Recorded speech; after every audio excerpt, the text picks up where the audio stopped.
गोकुल से वृंदावन पहुंचे हैं, उस समय उनकी अवस्था 4 वर्ष पूर्ण हो चुकी है।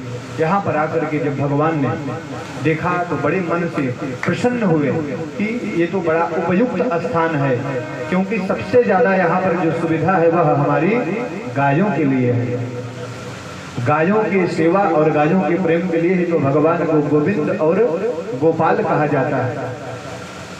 भगवान बड़े प्रसन्न हुए और वृंदावन में जब पहुंचते हैं तो माता जी से कहते हैं कि मैया अब हम भी यहाँ पर गोचारण के लिए जाना चाहते हैं। तो मैया कहती हैं कि बेटा अभी तो तू खुद को संभाल पाता नहीं ठीक से, और गायों को चराने तू क्या जाएगा। जब भगवान जिद करने लगते हैं तो मैया कहती हैं कि गायों को तो नहीं, लेकिन बछड़ों को तू लेके जा सकता है। भगवान उससे भी प्रसन्न हो जाते हैं और अपने मित्रों के साथ में, सखाओं के साथ में वत्स चारण करने के लिए चले गए। और जब वत्स चारण करने के लिए गए हैं तो वहां पर उन्होंने देखा कि जहां पर यह बछड़ों को चरा रहे थे, वहीं पर इन्हें एक बछड़ों में आकर के दैत्य मिल गया था जिसका नाम था वत्सासुर। और जब भगवान ने इसको देखा तो देखते ही पहचान गए, बछड़े का रूप ही धारण करके आया था, इसलिए उसे वत्स कहे, और असुर था इसलिए वत्सासुर हुआ। अब भगवान ने उसे पकड़ के वहीं पर उसके एक पैर को उठा करके ऐसा उठा के घुमा के पटका कि गोविंदाय नमो नमः, वत्सासुर का उद्धार किया। वत्स चारण करते ही प्यास के मारे जब ये लोग प्यास पीड़ा से पीड़ित हुए तो पानी पीने के लिए यमुना जी के पास में आए।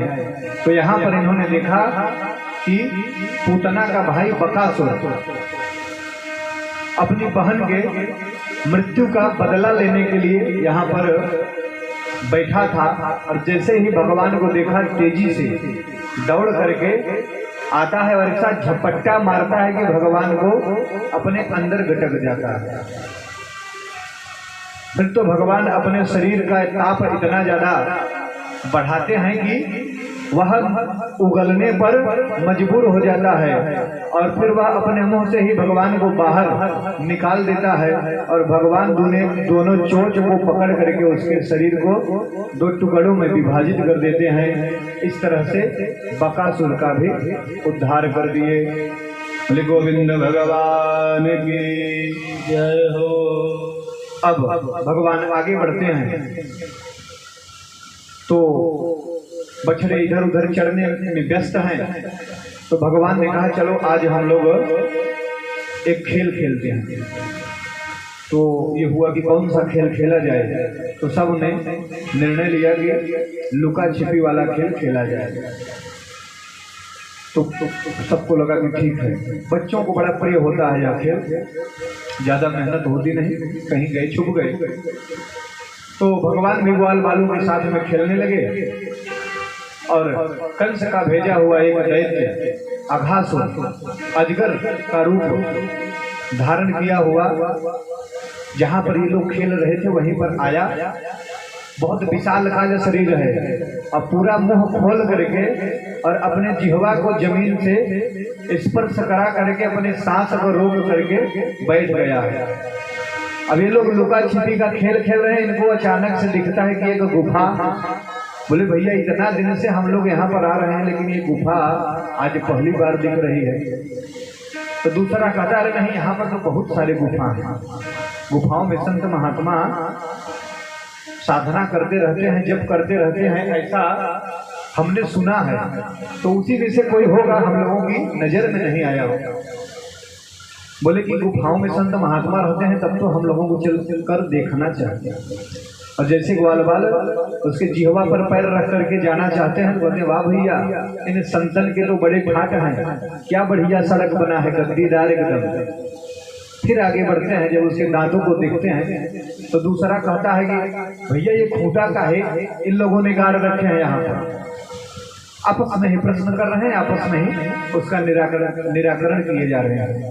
दूसरा कहता है कि वो जो सामग्री झोला वगैरह बना लिए रहते हैं संतजन, वही टांगने के लिए ये व्यवस्था बनाए हैं। अब तो उन्होंने भी अपने जो कुछ भी गमछा कंबल लिए थे उस पर रख करके आनंद ले रहे हैं कि इसी हेतु से बना है, और धीरे धीरे अंदर चले जाते हैं। और जब अंदर जाते हैं तो सांस रोक अगर बैठा है तो धीरे से उसका थोड़ा सा श्वास छूटता है, तो बड़ा गर्म हवा और दुर्गंधपूर्ण वातावरण वालों को महसूस होता है।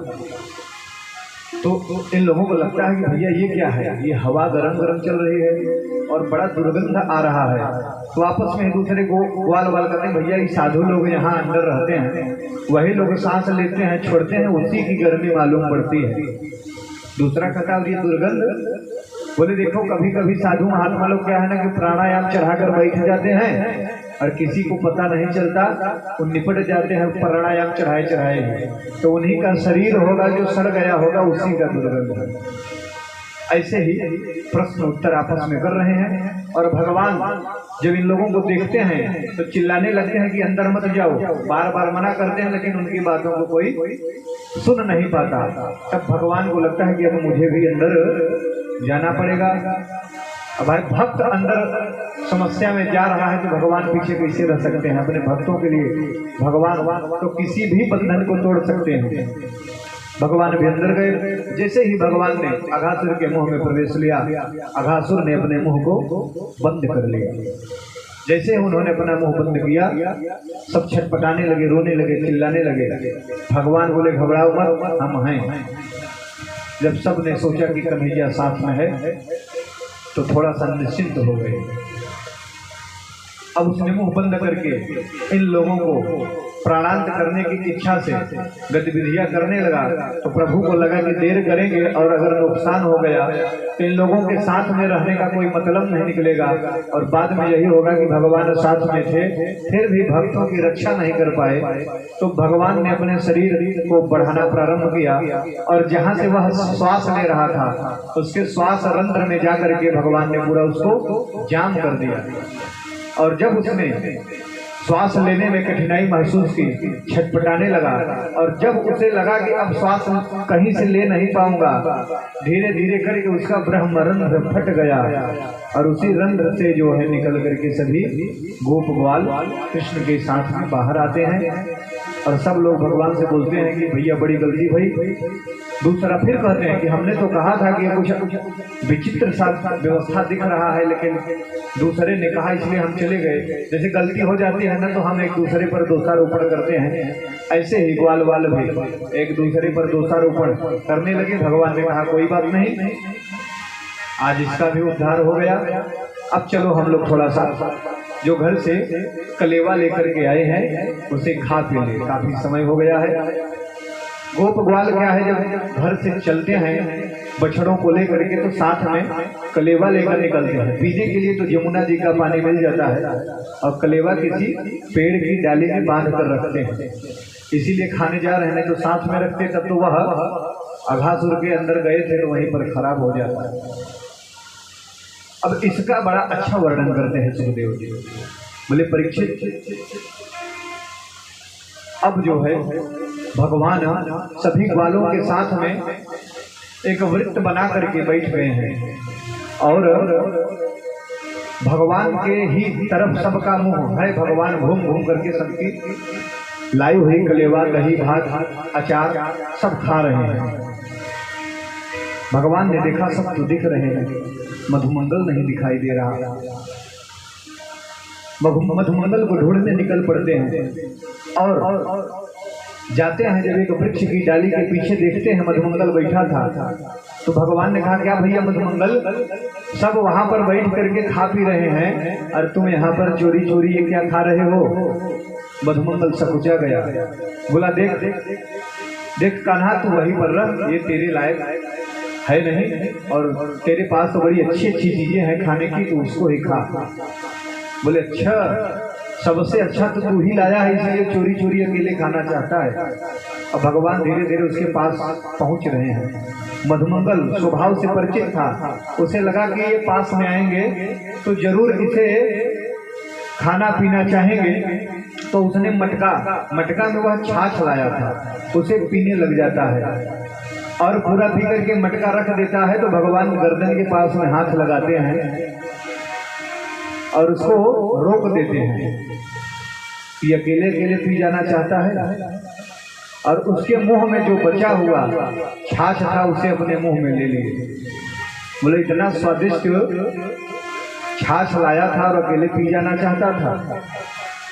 मधुमंगल रोने लगा, बोला कि कान्हा ये 3 दिन पुरानी छाछ थी मेरे घर में और कुछ था नहीं, इसलिए मैं तुझे देना नहीं चाहता था।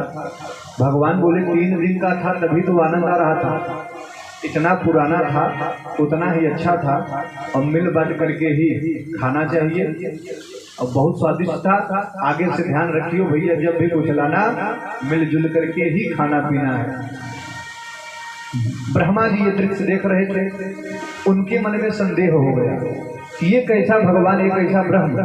खाने का नियम है, पहले तो रसोई में शुद्धता से जाना चाहिए, रसोई को शुद्ध रखना चाहिए, फिर जब प्रसाद तैयार हो जाए तो वेद मंत्रों से उसका भोग लगाना चाहिए, फिर मौन रह करके भोजन करना चाहिए। और यहाँ तो एक नियम का भी पालन नहीं हो रहा है, ये कैसा भगवान, ये कैसा ब्रह्म।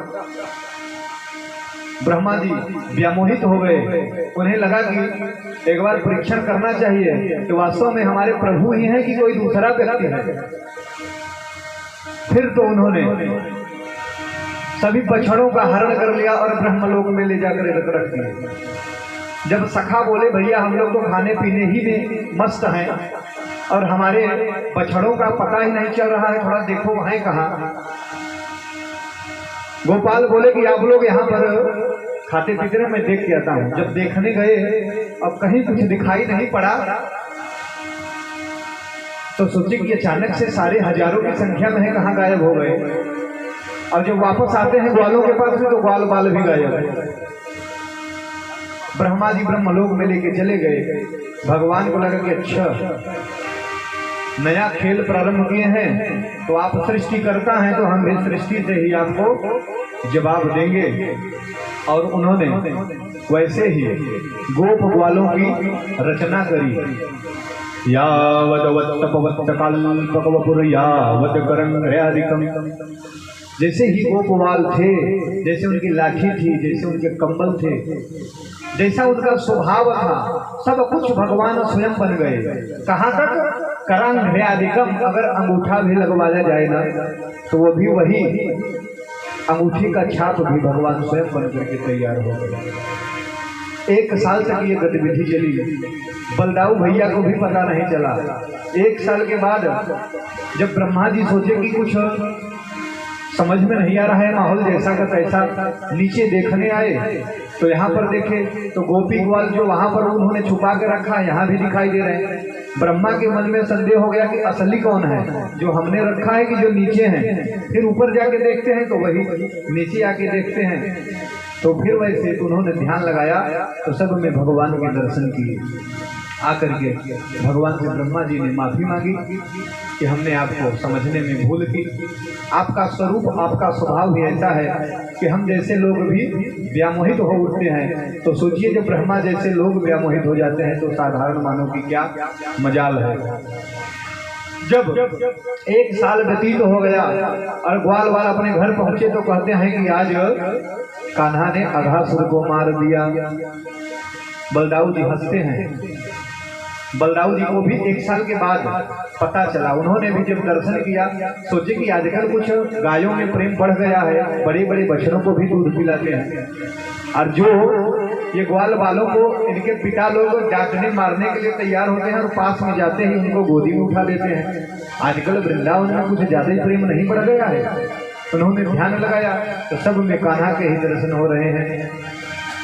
उन्हें लगा पहले हम दर्शन करते थे, ध्यान लगाते थे तो कोई ऋषि मुनि, कोई देवी देवता दिखते थे, आज क्या बात है सब जगह कन्हैया ही दिख रहा है। तो जब भगवान के पास में जाते हैं तो भगवान बताते हैं कि यही बात है। तो आज भगवान मुस्कुरा रहे हैं जब लोग कहते हैं कि आज कान्हा ने अघासुर मार दियो। इस तरह से ब्रह्मा के मोह भंग करके भगवान गोबर लीला करते हैं। गोबर लीला में एक ग्वालन आती है भगवान का दर्शन करने और बार बार गोबर लेकर जाती है। जितनी बार गोबर लेकर के जाती है भगवान के शरीर में टीका लगाती है कि इतने माखन के लड्डू आपको खिलाएंगे। इस तरह से उनके पूरे शरीर में गोबर लग जाता है और मैया जब उसे साफ करती हैं तो भगवान मना करते हैं कि नहीं, ये हिसाब किताब है हमारे माखन को। हंसती हैं। इस तरह से प्रेम की वर्षा करते हुए अब गोचारण करने के लिए भगवान बड़े हो गए हैं तो गोचारण कर रहे हैं। गोचारण करते हुए उन्होंने धेनुकासुर का वध किया। धेनुकासुर एक बगीचे में रहता है जहाँ बहुत फलदार वृक्ष हैं। उस वन का नाम है ताल वन। गोचारण करते हुए सभी ग्वाल वाल वहां पहुंच जाते हैं, लेकिन धेनुकासुर के डर से वहां पर कोई आता जाता नहीं था। तो आज जो है बलदाऊ भैया ने धेनुकासुर को उठा करके एक पेड़ से टक्कर मारा तो धेनुकासुर का भी जो है वहां पर उद्धार हो गया और वह ताल वन सबके लिए स्वतंत्र हो गया। अब ताल वन तो स्वतंत्र हो गया, तब भगवान ने सोचा कि गोचारण के लिए यहाँ पर घास बढ़िया है और हम लोगों के फल खाने के लिए ताल वन भी अब स्वतंत्र हो गया है, लेकिन पानी पीने के लिए ये जो यमुना जी है और पास में यहाँ पर दह है जिसे कालिया दह कहते हैं। कालिया नाग की वजह से यहाँ पर आना खतरा से भरा मालूम होता है, लेकिन जो कालिया नाग है वह हमारे शंकरसन प्रभु का ही जाति बिरादरी का है, क्योंकि यह भी शेषावतार है। अब जिस दिन ये न रहे उस दिन इसका जो है उपाय किया जाए। एक दिन बलदाऊ भैया का जन्मदिन आया। उस दिन उन्हें घर पर रोका गया पूजा पाठ के लिए और मौका का लाभ उठाकर भगवान अपने मित्रों के साथ में कालीदह के पास में आ जाते हैं और वहीं पर क्रीड़ा करने लगते हैं और एक डाली पर चढ़ करके देखते हैं और वहीं से मन में संकल्प करते हैं कि आज इसका भी उपचार कर देना है। विलोक्य दूषितां कृष्णां कृष्णः कृष्णाहिना विभुः तस्या विशुद्धिमनविच्छन् सर्पं तमुदवासयत। उन्होंने देखा कृष्णा कृष्णम कृष्णाहिना, 3 बार कृष्ण शब्द का प्रयोग आया कि एक मैं कृष्ण हूँ और ये कृष्णा यमुना कालिंदी और हम दोनों कृष्ण के बीच में ये तीसरा कृष्ण कालिया आकर के क्या कर रहा है।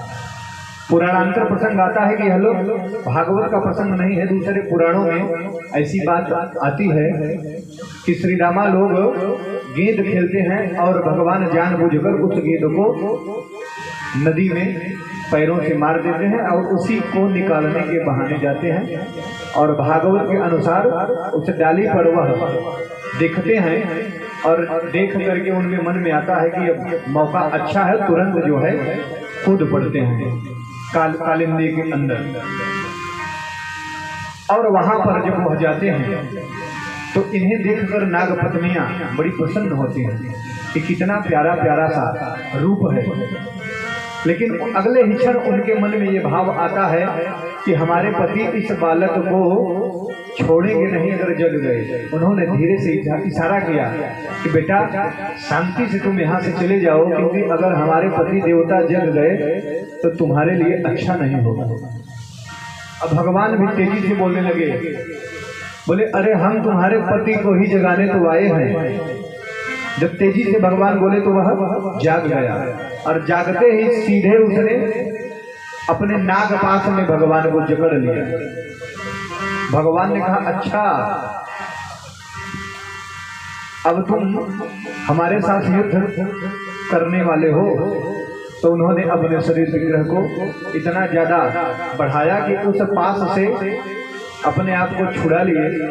उसने शरीर को स्वयं शिथिल कर दिया, ढीला कर दिया और तुरंत भगवान उछल करके उसके सिर पर आ गए और सिर पर आकर के भगवान वहां पर नृत्य कर रहे हैं। नृत्य इस तरह से कर रहे हैं कि उसके 101 फण हैं और सारे फणों को रक्त रंजित कर दिए। नाग पत्नियों ने देखा तो उन्हें लगा कि आज अब और ये नाचते रहे और इन्हें अगर रोका न गया तो हमारे पति देवता आज ही समाप्त हो जाएंगे। और भगवान यहाँ पर नृत्य कर रहे हैं तो स्वर्ग से सभी देवी देवता पुष्प वृष्टि कर रहे हैं। और सूरदास जी इस पे बढ़िया भाव देते हैं। भगवान जब नृत्य कर रहे हैं वहां पर सूरदास ने क्या बढ़िया चित्रण किया है कि तांडव गति मुंडन पर नाचत गिरधारी, तांडव गति मुंडन पर नाचत गिरधारी, तांडव गति मुंडन पर नाचत गिरधारी, तांडव गति मुंडन पर नाचत गिरधारी। पम पम पम पग पटकत हम फननि पर, पम पम पम पम पटकत पम पम पम फननि पर, पम पम पम पग पटकत हम फननि पर, पम पम पम पटकत पम पम पम फननि पर। भिम भिम भिम विनति करत, भिम भिम भिम विनति करत, नाग बधुहारी, तांडव गति मुंडन पर नाचत गिरधारी, तांडव गति मुंडन पर नाचत गिरधारी, तांडव गति मुंडन पर नाचत गिरधारी, तांडव गति मुंडन पर नाचत गिरधारी।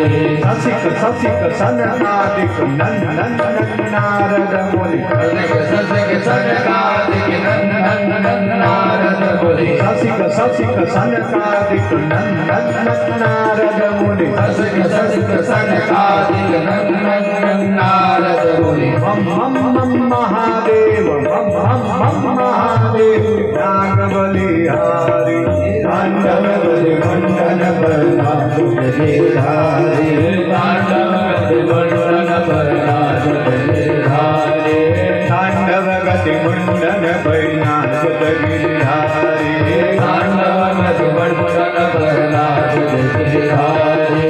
विविध विविध विद्याधर दम दम दम देव सकल, विविध विद्याधर दम दम दम देव सकल, विविध विविध विद्याधर दम दम दम देव सकल, विविध विविध विद्याधर दम दम दम देव सकल। गंग गंग गंगुनि गंधर्व गंग गंग गंगुनि गंधर्व नाचत देतारी, तांडव गति मुंडन पर नाचत गिरधारी, तांडव गति मुंडन पर नाचत गिरधारी, तांडव गति मुंडन पर नाचत गिरधारी, तांडव गति मुंडन पर नाचत गिरधारी।